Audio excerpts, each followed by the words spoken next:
There have been a bunch of wild developments in AI technology, which seems to be moving extremely rapidly, even more rapidly than some of the most optimistic prognosticators had anticipated. And so, to break down what this means for the world going forward, we're lucky to be joined by Aaron Bassani, who's the co-founder of Navarra Media and wrote an excellent book that I really recommend to everyone. Put this up on the screen, titled Fully Automated Luxury Communism. Aaron, great to have you. It's a pleasure to be with you, Krystal. So the reason I wanted to talk to you is because I told you I'd read your book before and I just reread it now because it felt timely and appropriate given the AI shift. And it really takes a sort of lefty techno-optimist perspective, arguing effectively that these technologies can be used to transform all of our lives in a way that is fully positive. And to use, a term that you use in the book and then is also apparently the term of the moment, can create abundance for really everyone and completely transform the way that we relate to work and undermine the power of these capitalists, et cetera. But obviously that would require a dramatic rethinking of the current social contract.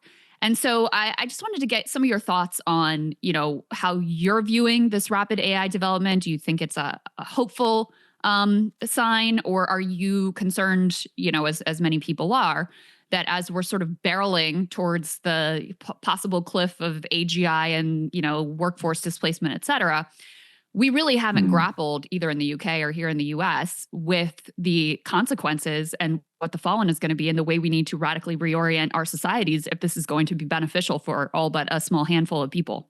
So I'll start there with your final point there, Krystal, which is that right now, where we're headed in terms of the trajectory is a very good place to be for a tiny portion of people. The best part of a decade ago now, Mark Cuban, of course, owner of the Dallas Mavericks, a dude on Shark Tank, I think, your version of Dragon's Den over there in the States. He speculated the world's first trillionaire would be in the field of artificial intelligence as it captures value across white-collar industries like accountancy, legal services, medical services, all kinds of support work in things like urban planning, architecture, database management, payroll, everything that, we were told if you study hard, go to university and get a decent degree, you'll have a stable job in that industry. Mark Cuban said all that value is going to be captured by AI. First people there with first mover advantage, the Meta, the alphabet of AI is going to get all that, and those people, the Zuckerbergs and the Bezoses of that industry, will be trillionaires. There's a reason why there's a ton of people in this race right now. So that's where we could be headed. A few things, though, going back to what you started with and things I got wrong. Firstly, remember this book, I think, was published in 2018 in England. I was writing it really from 2016 to 2018. I did not think we would be where we are now. You had the recent AI report, AI... of technological change you're talking about?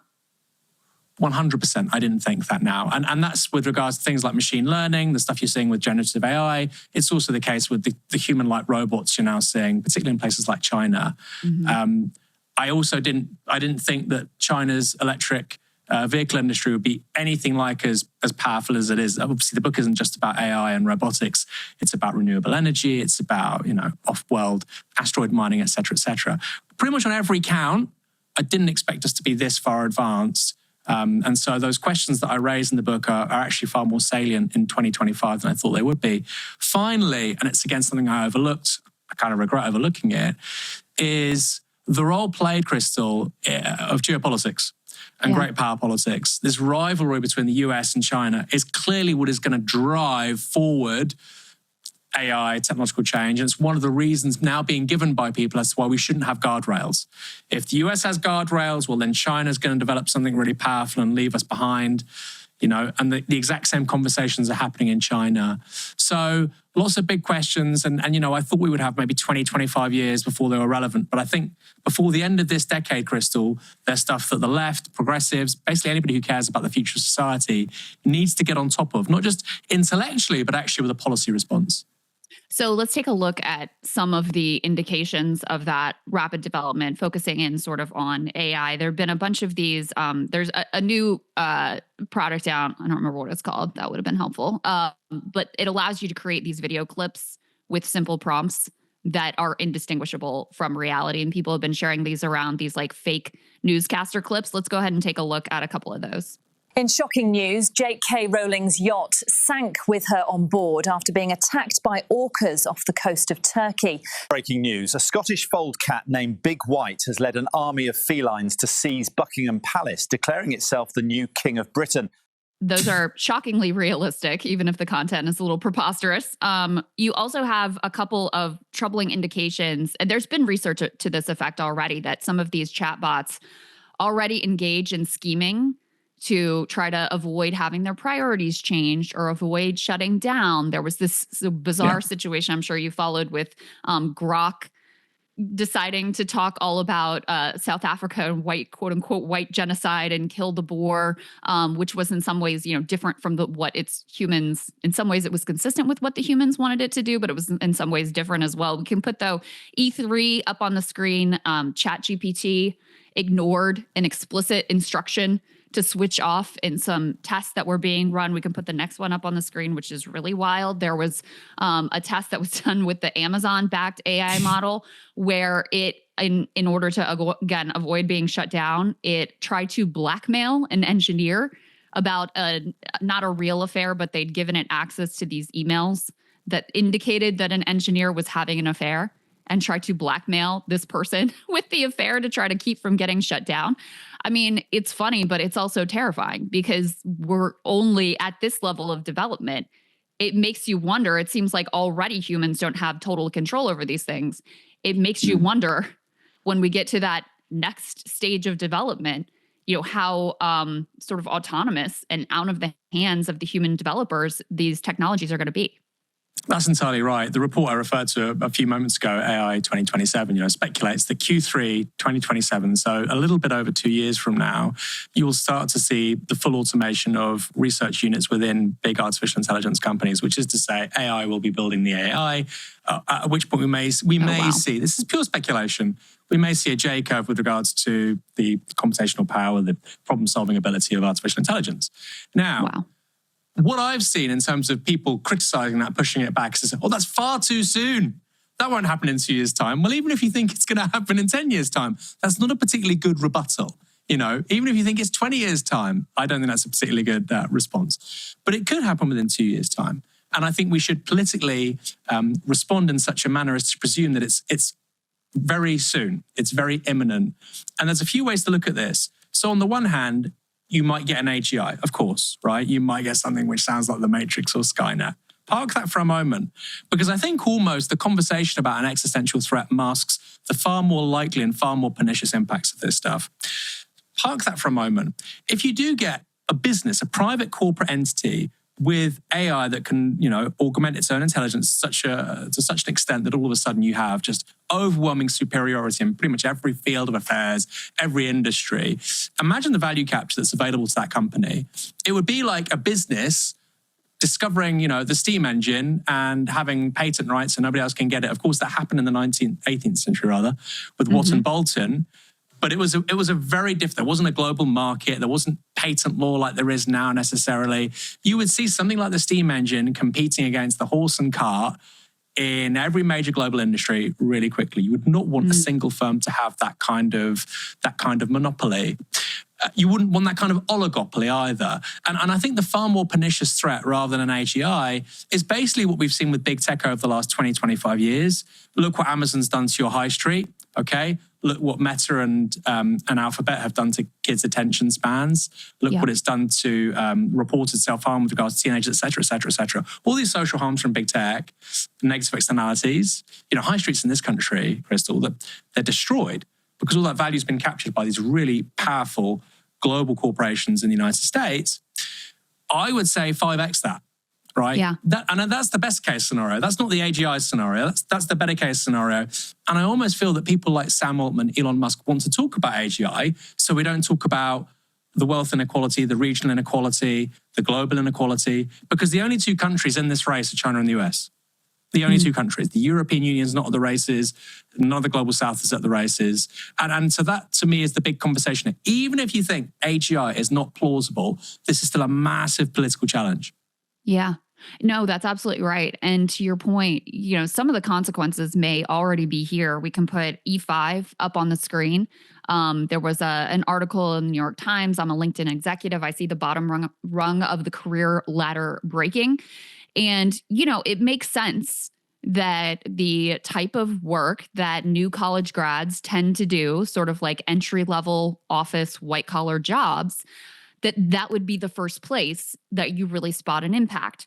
So, in particular, college grad unemployment is at 30% here in the US, which is quite high. We also see a huge spike in applications to law school, which is also, it tends to be a recession indicator because people feel like, oh, I don't want to go out in the job market now, so let me just continue my schooling. But it also could be an indicator here of, people realizing those entry-level desk jobs where you're doing spreadsheet analysis, or when you're coming out of law school, the first year, first year out, and you're doing all of this kind of grunt, relatively routine work for the more senior level partners. Those will be the first things to go, where maybe instead of hiring 20 new fresh out of law school students, maybe you hire 5 and give them ChatGPT to do your first write of, whatever you're drafting. So in some ways, it seems that the pernicious effects are already starting to show up. Aaron, what are some of the areas where you think we should be sort of most, if we're thinking about triaging this situation, what are some of the areas that you think we should focus on most immediately? Well, I think you've hit the nail on the head there. So with the emergence of general purpose robotics in manufacturing, we saw white collar communities be destroyed basically over the last 35, 40 years, particularly in the UK, also the US, much of Western Europe. Many of those jobs went abroad, as people like Donald Trump like to talk about, but many, many, many more were automated. I think we're going to see something similar with regards to machine learning and white collar jobs, like you say. They won't be replaced, just like, we still manufacture cars here in the UK with a far higher productivity per person per hour worked, but there's far fewer people doing the work. I think something similar is going to happen to these kinds of jobs. And I think that the first implication that you should draw out of that is a political one. Peter Turchin did a great book a few years ago, and he talked about this idea of elite overproduction. And I do think that when automation deprives lots of ambitious, often moderate to highly intelligent young people of a career that they expected, they've put themselves in a ton of debt. They feel that they've played by the rules. They've done everything that was asked of them. And then they're still back at square one. And you have that elite overproduction. And they think, well, I should be a part of the body politic. I should be playing a role. I should have an impact on public life like anybody else. These are people who believe in the idea of citizenship and shaping politics and having agency. That's generally how the middle class conceive of themselves. If you see those people all of a sudden being annihilated by the jobs market, I think that's going to create all kinds of really weird political outgrowths. And I think actually, if you look at, for instance, Europe right now with the growth of the far right, there's a cliche in places like England that older people tended to vote for Brexit, which is true. Older people tend to be more right-wing in this country. That's true. But if you look at Italy, the Netherlands, France, these are countries where actually the younger you are, the more likely you are to vote for the far right. I wonder if within that set of circumstances, immigration, stagnating living standards, all the things that are already there, I feel like if you throw into that job losses for middle-class people who may just have had otherwise moderate politics, I wonder what happens. And it feels like a bit of a tinderbox over the next 10 to 15 years. I think you'll have many of those people go to the radical left. I think you'll also have many of those people go to the radical right.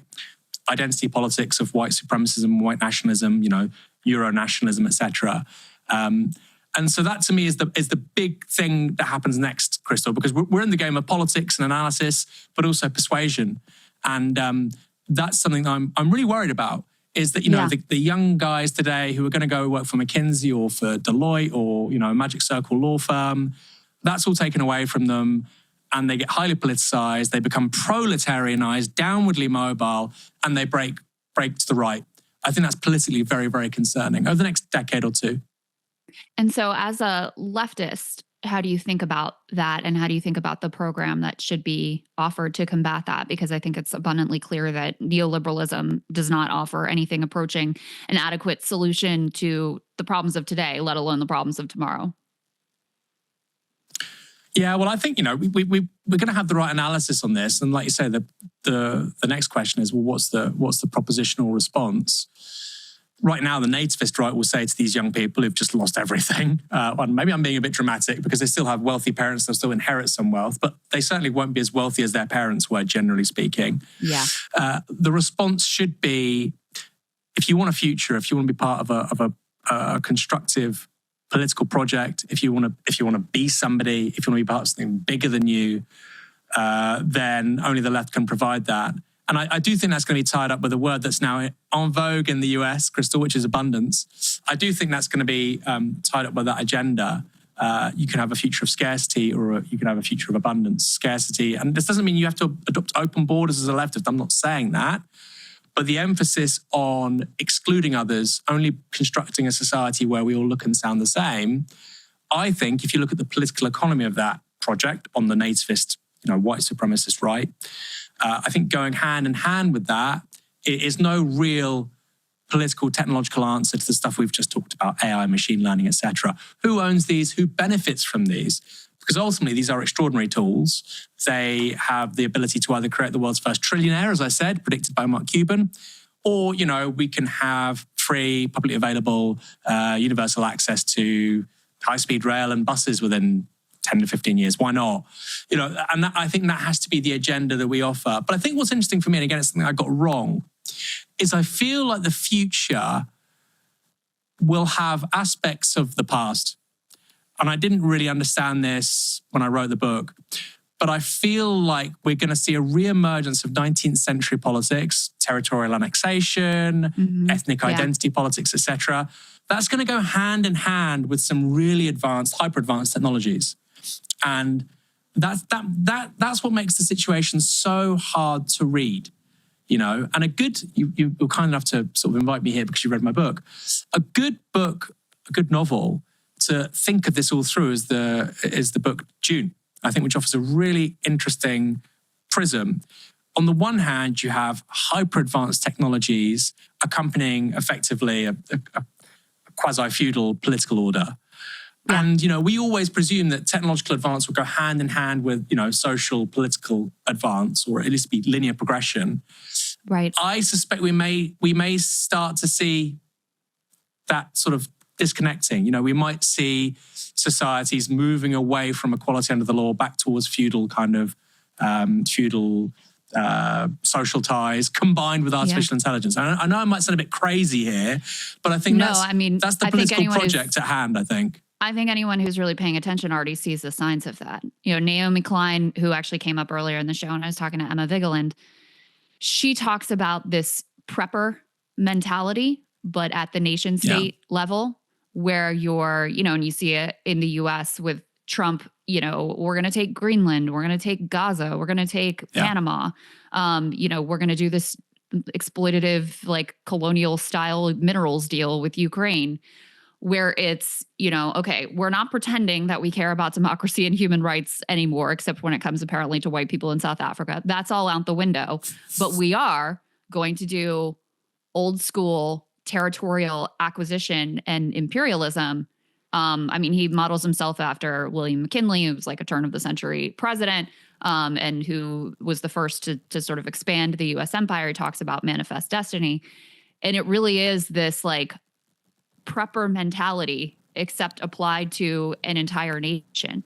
And then, of course, Curtis Yarvin, who's been intellectually influential with this administration, and especially with like the Peter Thiels and those people, and JD Vance, Elon Musk within the administration, he explicitly argues for a techno-feudalist future, and Peter Thiel has funded some of these techno-feudalist societies as little, trial runs on what that could look like. So I don't think I think if you're paying attention to those things, you already see the signs of the direction that you're predicting here.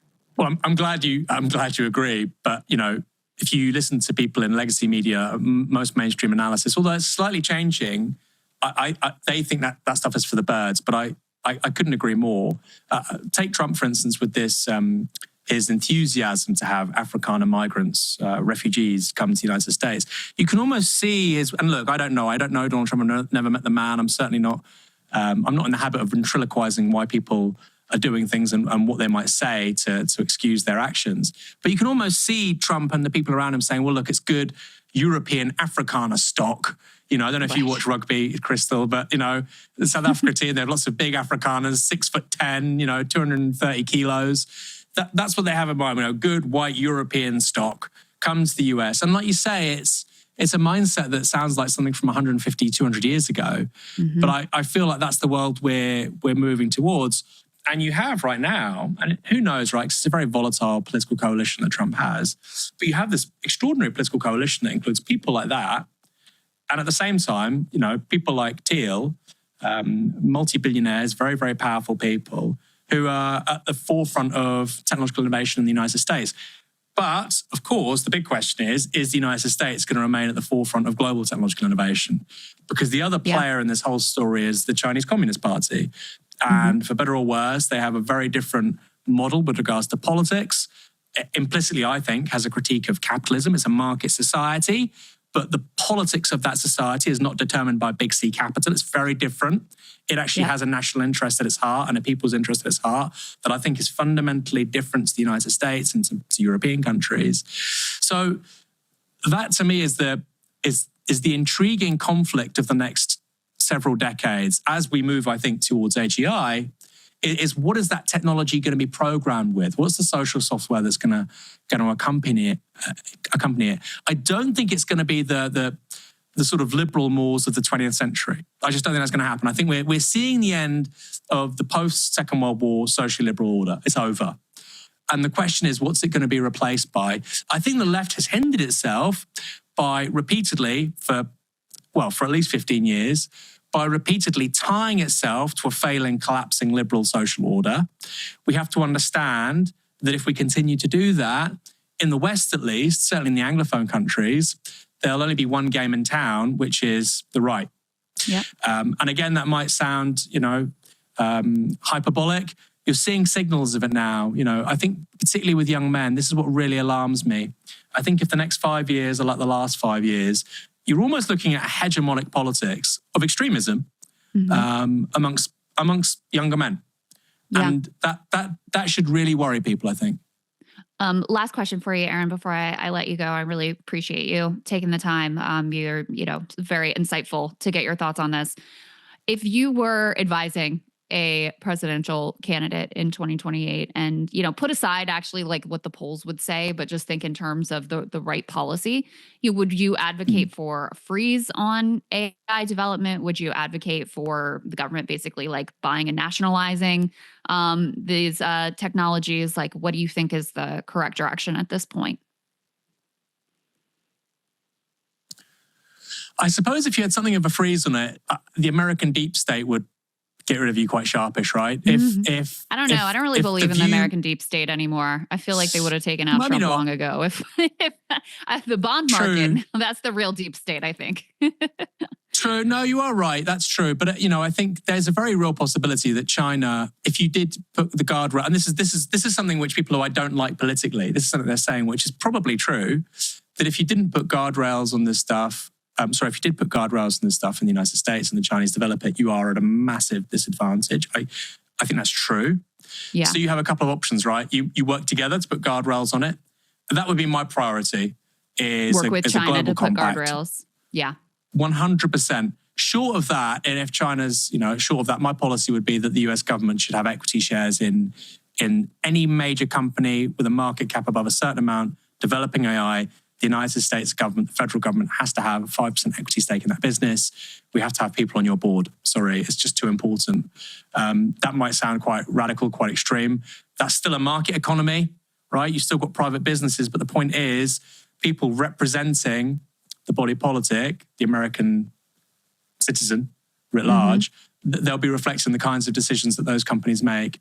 I mean, that's something I would do anyway. The French do that, by the way. All their big successful companies, the French government has a nice equity share in them, and it means they're involved. So they're involved in those decisions. Now, you can have stupid people in those organizations, and they screw those businesses up. That's not good. But, the Gulf states seem to do pretty well, right? The Norwegians seem to do pretty well. Their sovereign wealth fund is managed by government officials. They're doing a great job. So, that would be my one thing would be, the United States government should have a 5% equity share in Apple, Nvidia, Tesla, Meta, et cetera, et cetera. That's probably what I would do. And I'd also say you want domestically produced microprocessors, which is probably something that Trump gets right. But the policy would be rather different. And again, the business that's doing that, which would be a little bit like what the Taiwanese have done over the last 30 years with TSMC, that would, I think, have to benefit from public funding. And so it should probably be publicly owned. Yeah, I agree with all of that. it should not be left to Elon Musk, Sam Altman, and Jeff Bezos to decide the future of society. We should at least get to have a little bit of a democratic say in what happens, because otherwise we know the end of the story. It looks like tremendous, unfathomable amounts of wealth and power accumulating in just a handful of individuals who, regardless of whether you like them or not, no one person should have that level of power, and we know who it would come at the expense of as well. Aaron, tell people where they can find you and anything else that you want to plug and share with them. And again, I really recommend to people your book, because I think it's very thought provoking, and I also think sometimes on the left we can think sort of small ball in a sense, and so just to read something that was expansive in its vision was also very mind opening for me. That's very kind. I do agree with you there. And the people that think big right now are the right. People like Elon Musk, Jeff Bezos, they think big logistically, but also in terms of their vision. They're thinking really big. They're very serious about their projects. Peter Thiel is thinking big. This guy funds journals for really obscure, minor French intellectuals, because in his mind, he's trying to build something which outlasts him. And I think we on the left should be doing something similar. At Novara Media, we've been going for more than 10 years now, close to 15. I want this organization to be here for long after I'm gone. Whether or not that happens is another question. And I think that's what the left needs to do, is think big, think long term. We are people within history. We're people within a movement which was around a long time before us, and hopefully a long time afterwards. And we need to leave it in a much better state than we found it, particularly in the English-speaking world. In terms of where people can find me, I'm on X at Aaron Bastani. I'm on Instagram, but that's mostly my family and my dog. In terms of Novara Media, you can find us on Instagram, X, TikTok, everywhere. YouTube, of course, just Novara Media. We're closing on 1 million subscribers on YouTube. We're trying our best to imitate you guys over there. So if people can subscribe to us as well, then that's good. Might help us get over the 1 million mark. Amazing. Well, you guys do fantastic work. So I know you will reach that milestone in no time at all. Aaron, thank you so much. I hope you'll come back. Hey, if you like that video, hit the like button or leave a comment below. It really helps get the show to more people. And if you'd like to get the full show ad-free and in your inbox every morning, you can sign up at breakingpoints.com. That's right. Get the full show, help support the future of independent media at breakingpoints.com.